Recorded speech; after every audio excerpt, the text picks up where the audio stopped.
सांगमाने चालंतु आजि पंचतंत्रर गोटिए नुआ कहानी सुनिबा। कहानीटीए हेउछि मूर्ख बग आउ चालाक कंकड़ा।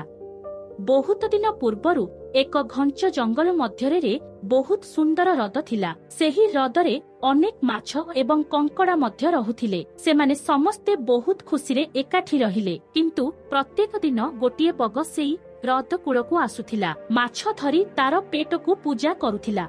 जेतेबेले बग ह्रद कूलरे पहुंचिला, समस्त माछ मध्यरे दौड़ आरंभ हेला। एहीपरि दिन गला। धीरे धीरे बग पुरुणा आउ दुर्बल हेबाकु लागिला। से पूर्व परि आउ शिकार करि पारि नथिला। बग बहुत दुख अनुभव कला एवं ह्रद कूलरे बसिला। बगर एही अवस्था देखि ह्रदर मत्स्य माने बहुत खुशी हेले। समस्त माछ बग सामना रे पहरिबा आरंभ कले, किंतु बग सेमानंक पई किछि करू नथिला, केवल सेठारे बसी रहिथिला। एहीपरि आउ किछि दिन बीतीगला। गोटिए स्थान रे बसिथिबा देखि कंकड़ा बग निकटकू आसी पचारिला, भाई मु तुमको 2-3 दिन धरी चुपचाप बसिथिबार देखुछि। तुमे गोटिए भी माछ धरि नाही, तुमे खाद्य खाई नाहं।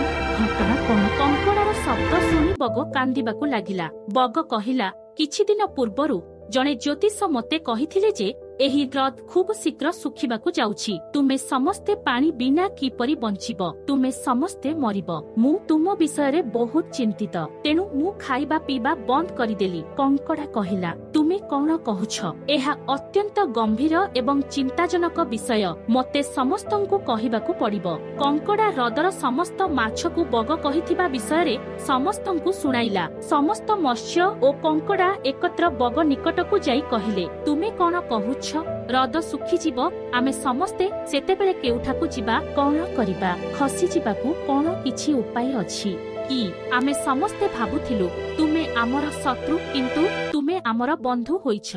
आमर चिंता हेतु तुमे खाइबा पीबा बंद करिदेली। बंधु, वर्तमान आपण समाधानर परामर्श दियंतु। बग कहिला, ए कथा जानी मु बहुत खुशी जे तुमे समस्ते मते बंधु बोली भाबिछ। एक समाधान अछि। किछि दूररे एक पोखरी अछि। जदि तुमे माने चाहुछ, मु तुमको गोटिए परे गोटिए से पोखरी को नहीं छाड़ी पारिबी। समस्त माछ राजी होई कहिले, ठीक अछि, ठीक अछि, आमे समस्ते जीवु। परदिन ठारू बग प्रत्येक माछ को निज पोखरी रे पहुंचाइबा पई नेबा आरंभ कला। किछि दिन परे जणा पड़िला एहा कंकड़ार गोटिए चाल थिला। बग कंकड़ा सहित चलीगला। किछि दूर जिबा परे कंकड़ा बग को पचारिला, भाई एही पोखरीटी केते दूर?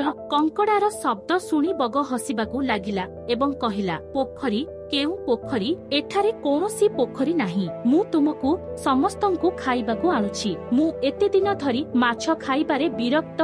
आजि मु तुमको खाइकी बहुत मजा करिबी। तुमर समस्त सांग मानंक हाड़कू देख, वर्तमान एहा तुमर पाली। एहा कही बग आसी एक बड़ पत्थर उपरे बसिला। बगर कथा सुनी कंकड़ा बहुत रागिगला एवं निजको बंचाइबा पई 2 हातरे बगर गला काटी देला एवं किछि समय परे बगर मृत्यु हेला। तापरे कंकड़ा एकाकी ह्रद को फेरी अन्य माछ मानंकु बगर कौशल एवं से किपरि भाबरे अन्य मानंकु हत्या कला से विषय रे कहिला। समस्त माछ बहुत खुशी हेले एवं निराश्रय जीवन यापन आरंभ कले।